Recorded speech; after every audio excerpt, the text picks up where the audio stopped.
part of Jalpaiguri News is sponsored by Fiancé Gift House, Beguntari, Jalpaiguri. 12 ঘন্টা উত্তরবঙ্গ বন্ধের ডাক দিয়েছে বিজেপি। অন্যদিকে কৃষি আইন বাতিলের দাবিতে সাধারণ ধর্মঘট চলছে দেশ জুড়ে। মঙ্গলবার সকাল থেকেই এই দুই বন্ধের প্রভাব পড়েছে জলপাইগুড়ি শহরে। এদিন সকাল থেকেই শহরের কদমতলা, দিনবাজার, ডিবিসি রোড সহ বিভিন্ন জায়গায় দোকানপাট বন্ধ দেখা যায়। যানবাহন রাস্তায় চলতে দেখা যায়নি। তবে সরকারি বাস ছিল, যদিও বাসে যাত্রী সংখ্যা ছিল খুবই কম। সকাল থেকেই শহর জুড়ে ছিল পুলিশের কড়া নজরদারি। আর বন্ধ সফল করতে তৎপর ছিল বাম সংগঠনগুলো। সকাল থেকেই বাম সমর্থকদের রাস্তায় ঝান্ডা হাতে নজরে পড়ে। ধর্মঘটের সমর্থনে বামেদের একাধিক মিছিল এদিন জলপাইগুড়ি শহর পরিক্রমা করে।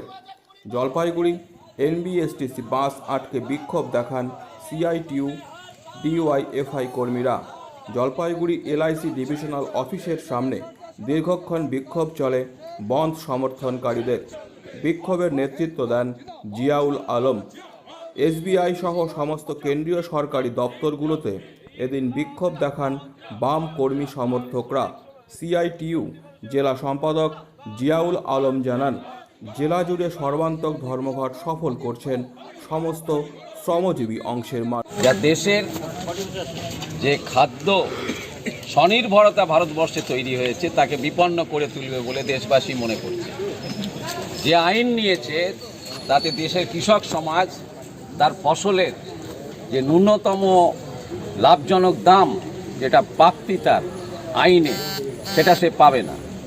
ফলে আজকে সারা দেশের আরএসএসের সংঘ পরিবার ছাড়া সমস্ত রাজনৈতিক দল যেভাবে দেশের অন্নদাতাদের পাশে এসে দাঁড়িয়েছে এবং শ্রমিক, কর্মচারী, শিক্ষক, ছাত্র, যুব, মহিলা, আপামর, ব্যবসায়ী, ট্রাক ব্যবসায়ী সবাই যেভাবে পাশে এসে দাঁড়িয়েছে, আশা করব আগামী কালকের কৃষক প্রতিনিধিদের সাথে নরেন্দ্র মোদীর কেন্দ্রীয় মন্ত্রিসভার যে গ্রুপের মিটিং, সেটাকে তিনি বুঝে শুনে করবেন।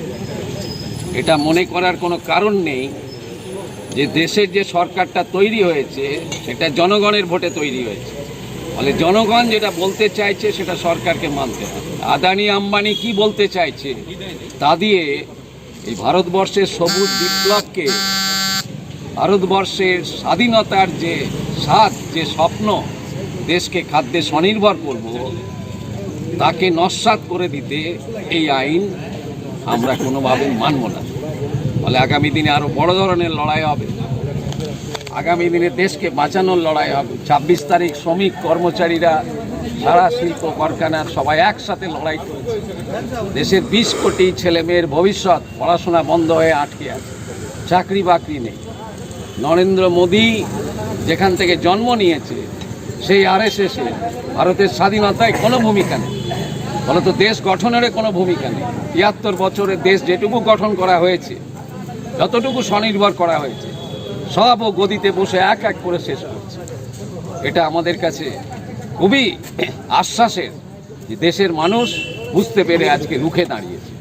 ফলে আগামীকালের সভা সফল হোক এবং কেন্দ্রীয় সরকার এই 3টি কৃষি আইনকে ফেরত নিক। কৃষকদের সাথে আলোচনা করে ভারতবর্ষে উন্নত কৃষকদের জীবিকাকে নিশ্চয়তা দিয়ে দেশবাসীর খাদ্য নিরাপত্তা, জিনিসপত্রের দাম কিভাবে কমিয়ে রাখা যায় সেই ব্যবস্থা নিয়ে এগোতে হবে। বাবান খেতে আয়। হ্যাঁ মা, আসছি, তুইও চল।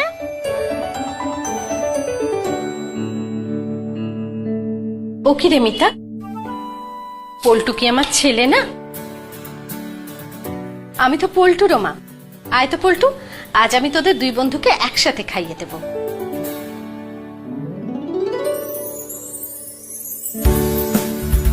আজ আমি পুরো পরিবারের জন্য রেঁধেছি রঙ্গিত চালের পোলাও। রঙ্গিত রাইস, বাংলার ঘরে ঘরে মা অন্নপূর্ণার আশীর্বাদ। সবার সন্তান যেন থাকে দুধে ভাতে। ফেস মাস্ক, গ্লাভস, স্যানিটাইজার সহ যাবতীয় উপহার সামগ্রী ন্যায্য মূল্যে পাওয়া যায় fiancée gift house, Beguntari, Jalpaiguri. মনের মতো উপহার আপনার পছন্দের দামে পেতে হলে আজই আসুন fiancée gift house, Beguntari, Jalpaiguri. এখানে যাবতীয় অনুষ্ঠানের উপহার সামগ্রী, জন্মদিনের জিনিস, শোপিস, খেলনা, পুতুল, পারফিউম, বডি স্প্রে সুলভে পাওয়া যায়।